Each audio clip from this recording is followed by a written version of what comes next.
মেহেরপুর জেলার বোম্বাই আমের জন্য বিখ্যাত এবং সব আমের জন্য বিখ্যাত। আজকে দেখাচ্ছি বোম্বাই আম প্রথম ভাঙা শুরু হলো।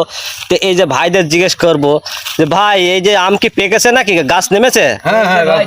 কই দেখান দিনে একটা আম খেয়ে। এই যে দেখেন গাছ থেকে বড়ি ফেটে গেছে একদম পাকা মানে পিওর গাছ পেকে, তো একটু খেয়ে দেখান দিনে কেমন স্বাদ হয়েছে এবার মেহেরপুর জেলার আম। মেহেরপুরের আম হেভি স্বাদ খেতে আপনার দেখেন। হ্যাঁ পাকায় দেখেন গাছ পাকা পিওর। মেহেরপুর জেলার আম কিন্তু অনেক সুস্বাদু এবং আমের জন্য বিখ্যাত। কেমন মিষ্টি আছে তো? কঠিন মিষ্টি, কঠিন মিষ্টি, হ্যাঁ গাছ পাকা একদম পিওর। পিওর গাছ পাকা পিওর গাছ। বাহ, এই প্রথম ভাঙা শুরু হলো তো অবশ্যই মেহেরপুর জেলার আম খুবই ভালো আমি শুনেছি। তো এই যে ভালো লাগলো, তার চেয়ে বেশি ভালো হচ্ছে তার বাগানের। মেহেরপুর জেলায় মুজিবনগরের পাশেই যে তার বাগান আছে সেখানকার আম কিন্তু অনেক বিখ্যাত এবং অনেক সুস্বাদু, সারা বাংলাদেশে এদের নাম আছে। তো এই যে গাছ পাকা আম আজকে খেয়ে মানে এক নামেই চলে তার বাগানে, তাই না? এক নামে চলে, যেখানে যাবে বাগান আমে বিখ্যাত।